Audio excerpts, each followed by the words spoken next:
Mateo capítulo 28, verso del 18 hasta el 20, sería, sí. ¿Qué vamos a hablar ahora? Vamos a hablar de la liturgia. La liturgia como obra de adoración hacia Dios. Ahora vamos a, de alguna manera, a desglosar lo que es la liturgia y vamos a ver incluso,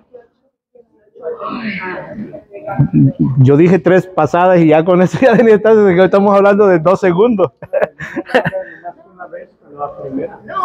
Bueno, ya está. ¿Ya están? ¿Sí lo tenemos todos?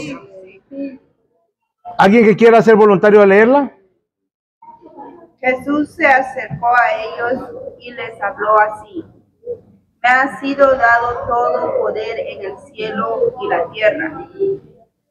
Hay pues, hacer discípulos a todas las gentes, bautizándolas en el nombre del Padre, del Hijo y del Espíritu Santo, y enseñándoles a guardar todo lo que yo les he mandado. Y he aquí que yo estoy con vosotros todos los días hasta el fin del mundo. Palabra del Señor.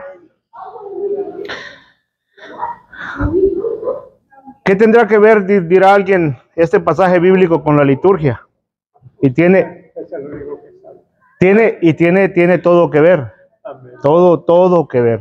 ¿Verdad? Desde el principio es un envío primeramente el hacer discípulos. ¿Y cómo se hace discípulos? Dice bautizándolos. ¿Qué es un bautizo? Es un rito litúrgico, ¿verdad? Es un proceso de iniciación a la vida cristiana, ¿no? A la vida eterna. En ese momento es donde la persona, el bautizado o el bautizante, pasa de ser criatura, hijo de Adán, a ser hijo de Dios. Entonces, esto va movido a través de un rito, a lo que lógicamente se llama liturgia, ¿verdad? Entonces, tiene mucho que ver. E importante es lo que le dice, y enseñándoles, dice, a guardar, observar todo lo que les he enseñado. ¿Qué tiene que ver la palabra guardar ahí? Quiere decir seguir sus pasos. Poner en práctica. Vivirlo. O sea, ser su discípulo significa sentarse a escuchar al maestro, pero ¿para qué se sienta uno a escuchar al maestro si no es para imitar lo que está enseñando el maestro? Entonces la misa, ¿por qué se le dice al final? ¿Qué es lo que se le dice? Vayan. A ver, híjole, no vinieron a misa. La misa ha terminado, dice, ok, vayan a qué? A glorificar al Señor con sus vidas, vayan a servir. O sea, entonces el rito de la liturgia nos lleva a vivir como Cristo vivió. Ese es en sí el objetivo de lo cual nosotros venimos a vivir en la misa. Entonces, por mucho tiempo, hay mucha controversia incluso dentro de lo que es la misa tradicional o extraordinaria y la misa el Novus Ordo como la vivimos hoy en día nosotros, ¿verdad? Unos dicen que el sacerdote tiene que estar viendo hacia la pared, otros que no, e incluso van a escuchar esto. Mucha gente incluso quizás vivió o ha vivido estas misas. ¿Quién ha vivido la misa cuando el sacerdote está viendo hacia la pared? ¿Quién? Pues, la hermanita. Entonces, muy pocos ya, ¿verdad? Muy pocos. A mí la verdad que el domingo, hace 2 domingos, me tocó, andaba trabajando en Nueva York y busqué la capilla más cercana porque tenía que ir a misa, ¿verdad? Como buen católico, todos los domingos tengo que ir a misa. Entonces me salió una capilla y que todas las liturgias, todas las misas ofrecidas eran en inglés. Y de repente salió una que a las 10:30 y el horario se me hacía perfecto, me salió en latín. Entonces dije yo estoy enamorado de la misa en latín. A mí me encanta, me fascina. Y dije yo, bueno, voy a ir. Y fui, pero puse más atención que lo normalmente he hecho, porque he ido también a otras misas en latín, puse más atención por el hecho de que ahora he andado indagando, ¿verdad? Los procesos de adaptación, los cambios. He leído la Constitución Dogmática Sacrosanto Concilium, de qué es la renovación litúrgica, y desde dónde empezó el sacerdote a darse vuelta a la gente, ¿no? En donde miraba hacia la pared. Y vi y sentí de que la participación del pueblo, ahora como nosotros, y ustedes están acostumbrados a vivir la misa, es muchísimo más grande que en ese entonces, o es de esa manera. Es muchísima más participación del pueblo, ¿verdad? Entonces, hizo clic lo que la Constitución Dogmática, Sacrosanto Concilio y la Reforma Litúrgica quiere pretender decir, que es liturgia. ¿Qué quiere decir incluso la palabra liturgia? Liturgia quiere decir obra del pueblo. Y de alguna manera, ese sentido se estaba como degradando un poquito, al grado, al extremo de que en la Edad Media se hicieron iglesias, santuarios así como este, y no solo tenían un altar, sino que tenían el altar mayor, pero así alrededor tenían pequeños altares. ¿Por qué? Porque cada sacerdote ni siquiera podía concelebrar, sino que ellos tenían que celebrar sus propias liturgias, sus propias misas. Y en el centro había las bancas, donde la gente pues lógicamente estaba con el que le tocaba prácticamente enfrente y seguía haciendo las oraciones. Entonces, desde el Papa Pío X, Pío XI y Pío XII, después San Juan XXIII y lógicamente Pablo VI, estos son los papas preconciliares antes del Concilio Vaticano II, y después Juan XXIII, que es el que abre el Concilio Vaticano II, y Pablo VI, que es el que cierra el Concilio Vaticano II, empiezan a tratar de promover una nueva evangelización a través de la liturgia. Y empiezan a entender que la liturgia no es simplemente un acto social, donde venimos todos y en chévere nos damos la paz ahí con el brazo o con el codo, o de alguna manera nos conocemos, nos saludamos en la entrada, sino que quiere hacer conciencia en la gente de que es el culto de adoración a Dios. Quiere imprimir ese principio en todas las personas, especialmente nosotros los laicos, porque estábamos completamente y muchas veces desconectados de lo que estaba sucediendo, sin entender absolutamente nada. Muchas veces por el lenguaje, muchas veces simplemente por desconocimiento propio y por la falta de interés quizás, y la pastoral, ustedes saben que también han dado por el suelo también muchísimas veces. Sacerdotes muy santos que se han enseñado, pero hay otros que se han descuidado. Entonces, el Sacrosanto Concilio empezó a promover a que la gente entendiera qué es lo que venía a hacer.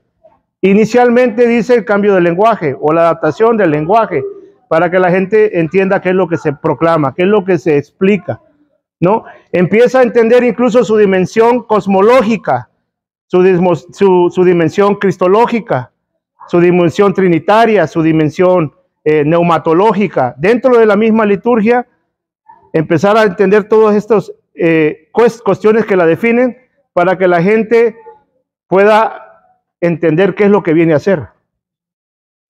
¿Qué es lo que viene a hacer a la misa? Entonces, parte de la historia, hay un rey de la parte que ahora conocemos como Rusia, para el año 980 más o menos, se llamaba Vladimir de Kiev. Ese era un príncipe que gobernaba este sector, incluso hace la invitación para ese entonces a las 3 diferentes religiones más grandes del mundo, porque él quiere adoptar algo para su reino.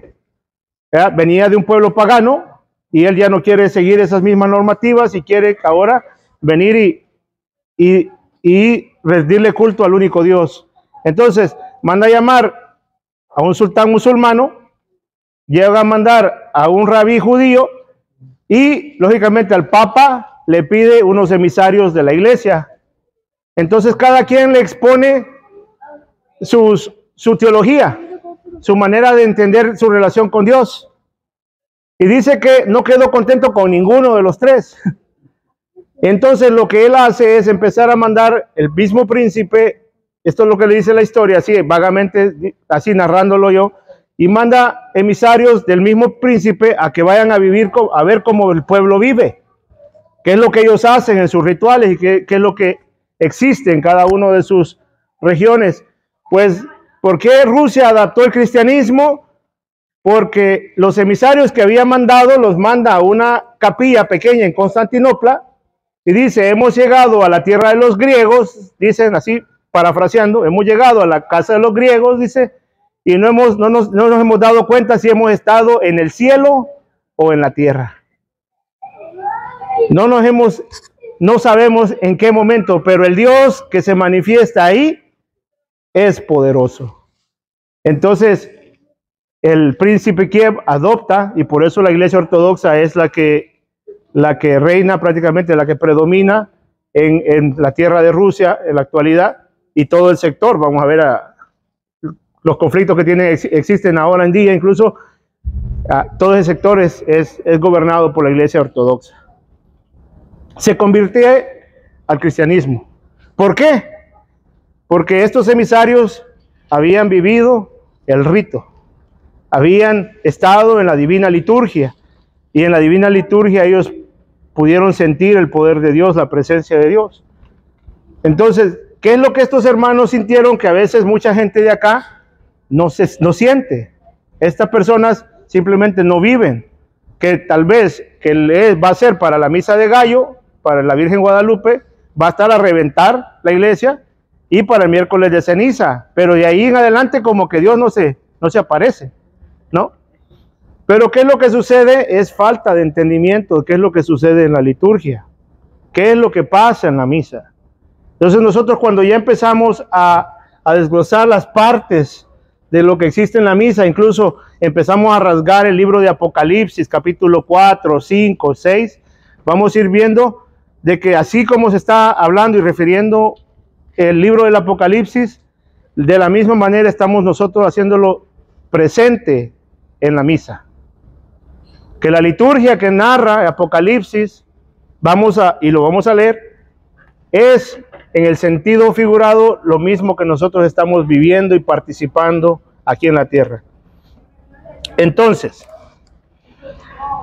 las dimensiones que los teólogos de hoy en día manejan para lo que es la liturgia, para que la gente pueda de alguna manera saborear lo que es la misa, son trinitaria, cristológica, neumatológica, antropológica, eclesiológica, mistagógica, santificadora, doxológica, cosmológica y evangelizadora. Todas estas son las dimensiones en cual, y la gente podrá decir, ¿y a dónde cabe tanto lógica, en la misa, no? Pues, ¿no nos pudiera hablar en español para que entendamos? No, es que lo vamos a descifrar. ¿Qué quiere decir trinitaria? Que la misa es trinitaria. Trinidad. Trinidad, correcto. Quiere decir que es una obra de la Trinidad, y el sujeto a celebrar es la Trinidad. Dios Padre, Dios Hijo, Dios Espíritu Santo. Tres divinas personas, un solo Dios. Amén. Esto queda claro, ¿verdad? Amén. Cristológica, ¿qué quiere decir? La dimensión cristológica, que en ella celebramos el misterio pascual. ¿Qué celebramos? La muerte, la pasión, muerte y resurrección de Cristo. ¿Por qué es cristológica? Porque Cristo se hace presente, porque Cristo es el Cordero de Dios, porque Cristo es el que quita el pecado del mundo, y esa es la dimensión cristológica. Nosotros podamos ver de que Cristo se hace presente, el milagro más grande que puede existir en el universo, se manifiesta en cada misa. Entonces eso a mí incluso hasta me hace enchinar los pelos, de poder entender, los pies y de todo, sí, para poder entender qué es lo que venimos a vivir y celebrar en ese día. Venimos a celebrar a la Trinidad, venimos a darle culto a la Trinidad, a alabar a la Trinidad, a exhortar a la Trinidad. El sujeto que celebra es la Trinidad, porque hay de una manera descendente, es el poder de Dios que desciende a la tierra Y cuando decimos eclesiológica, dimensión eclesiológica quiere decir que nosotros como comunidad tiene una dimensión ascendente que va hacia las oraciones para el cielo, ¿verdad? Que el cielo y la tierra se hacen uno en ese momento. Incluso el padre Pitch Pagua a la Madre Angélica le hacía un comentario, le decía, en ese momento, dice, Dios no tiene futuro. Y dice que la Madre Angélica dice, herejía, herejía, herejía. ¿Eh? Y le dice, es que es verdad, Dios no tiene futuro. Dios es presente.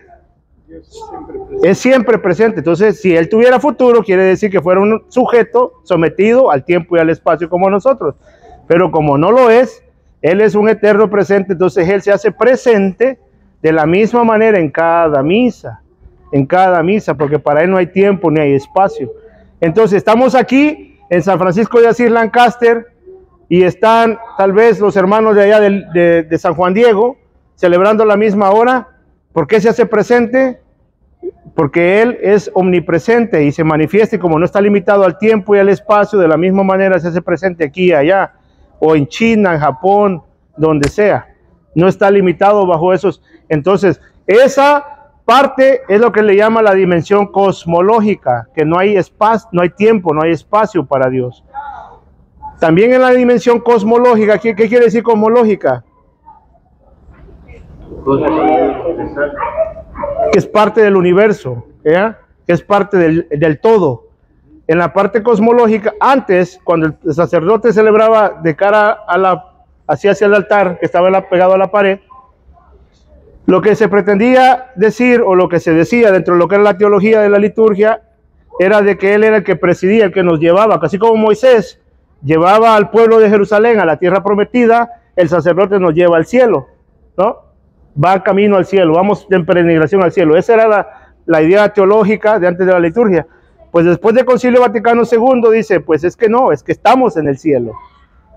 Es que no vamos camino al cielo en la dimensión cosmológica, no vamos camino al cielo, sino que estamos en el cielo. En este momento ya estamos en el cielo. Donde Cristo está presente, el cielo está presente a nosotros. Entonces, por eso es que no hay ningún problema de estar desde aquí a acá. E incluso cuando dice aquí el versículo 20, dice, ve que yo estaré con vosotros hasta el final de los tiempos. ¿Qué es lo que la iglesia dentro de lo que es la sacramentalidad enseña? Nosotros vemos que el bautizo, comunión, penitencia, unción de enfermos, orden sacerdotal, todos los sacramentos, hay una parte mística dentro de lo que es el concepto del sacramento, que refleja una realidad que no podemos nosotros simplemente ver, pero se manifiesta a través del signo visible. Entonces, cuando el sacerdote se da vuelta, Sacrosanto Concilio dice, es que ahora es Cristo predicando a través del sacerdote. Ya no es el sacerdote guiándonos, no, que es Cristo hablándole. ¿Por qué? Porque Cristo dice que estará con vosotros hasta el final de los tiempos. Entonces, el sujeto, lo cual es el sacerdote, el obispo, en su tiempo, está prestando sus facultades a Cristo mismo hablándonos a nosotros. Por eso, es el Papa Francisco, dentro de lo que es el directorio milético, hay un pasaje que el Papa Francisco hace un énfasis dentro de lo que es la preparación de las homilías para los sacerdotes. Tristemente, hablando a veces de cuestiones teológicas con algunos ministros ordenados, se hacen algunas referencias o compartimientos, y tristemente muchísimas veces lo que dicen es, ay, déjalo, de todos modos no saben. Eso es lo que muchos dicen.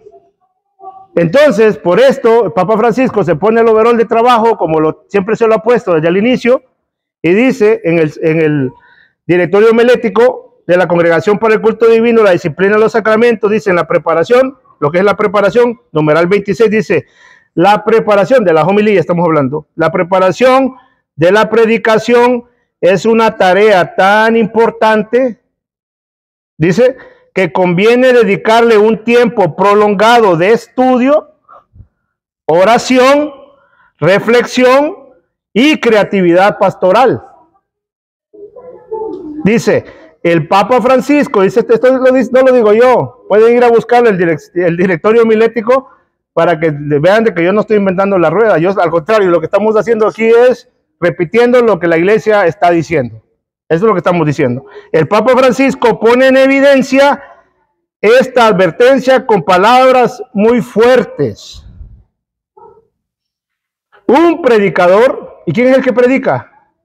El que está en la homilía. El que da la homilía, ese es el que predica. Un predicador que no se prepara, que viene a inventar prácticamente ahí en la sacristía, o simplemente no se ha tomado el tiempo durante la semana de leer las lecturas y empezar a preparar qué es lo que digamos un ejemplo, los padres de la iglesia han dicho con referente tema, qué es lo que dentro de lo que es la homilética, la exégesis, ha dicho dentro de lo que es las lecturas que vamos a proclamar el domingo. No ha hecho absolutamente nada, viene a improvisar.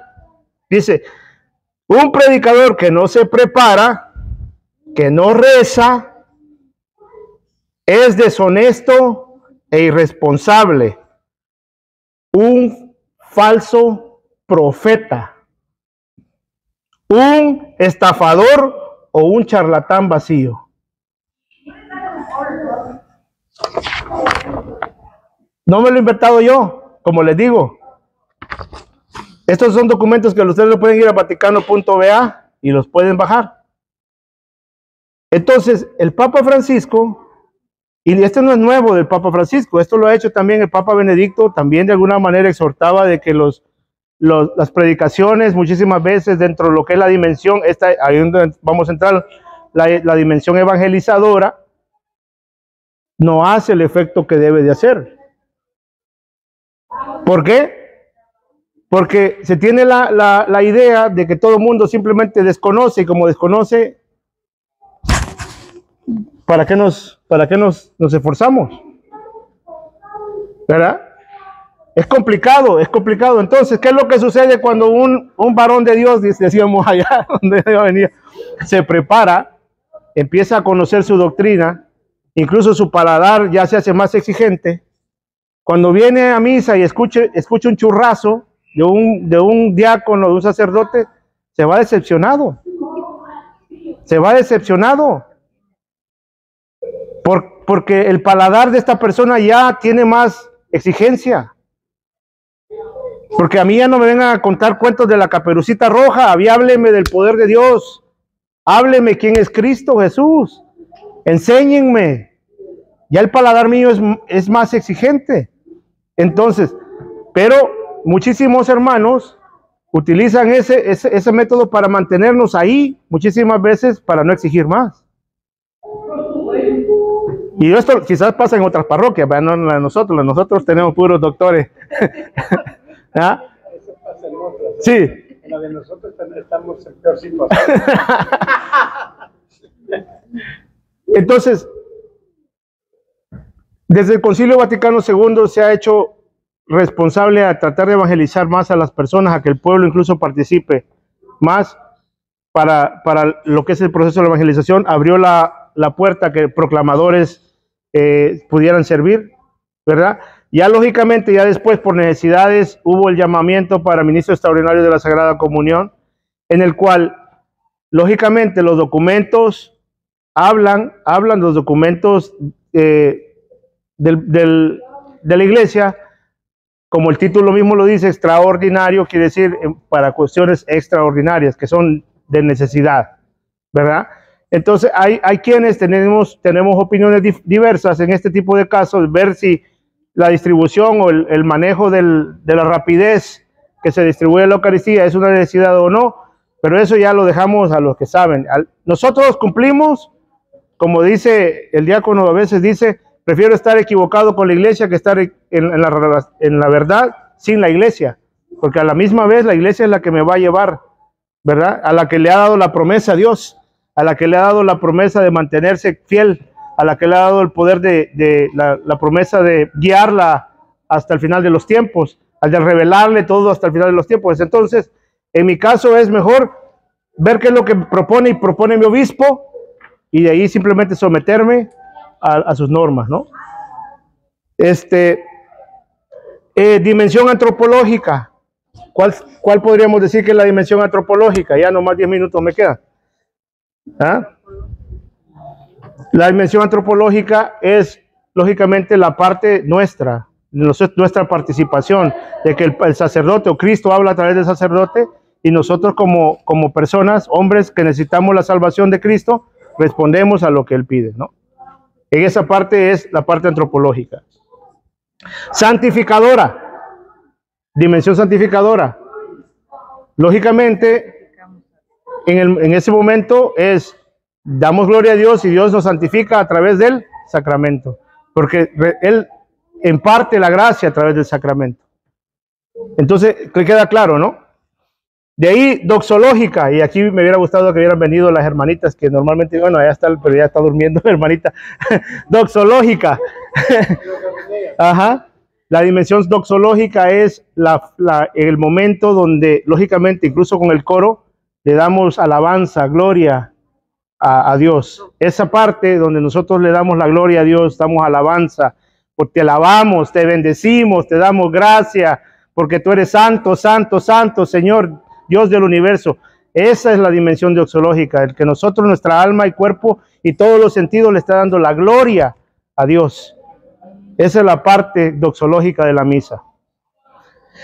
Y luego quedaría la evangelizadora, que es la que prácticamente ya dije, ¿verdad? Que es la parte de la anunciación, del desarrollo de la homilía, del proclamar el evangelio, ¿no? Bueno, ahora nos vamos a ir a Apocalipsis para que veamos la realidad en el cielo que existe. Y fíjese que como providencia de Dios que nos dejó el Padre el Evangelario ahí.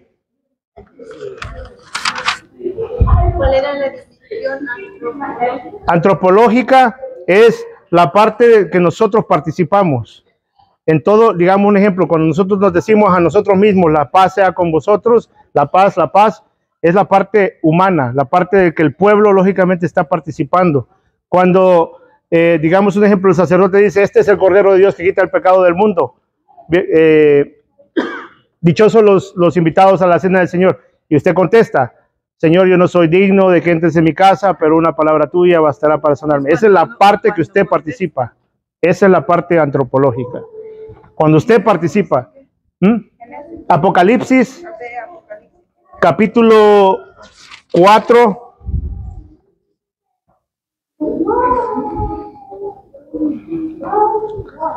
Y lo voy a leer desde el versículo 1. Va a ser lectura prácticamente para que nosotros vayamos viendo y voy a ir enfocando las partes de la liturgia de que nosotros podemos observar.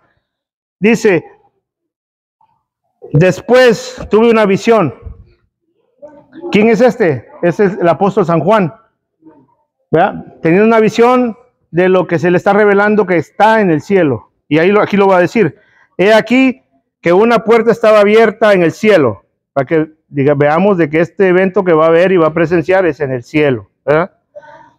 Y aquella voz que había oído antes como voz de trompeta que hablaba conmigo me decía, sube acá que voy a enseñar lo que ha de suceder después. Al instante caí en éxtasis, vi que un trono estaba erigido en el cielo, allá, por eso la silla. ¿Ok? Por eso la silla.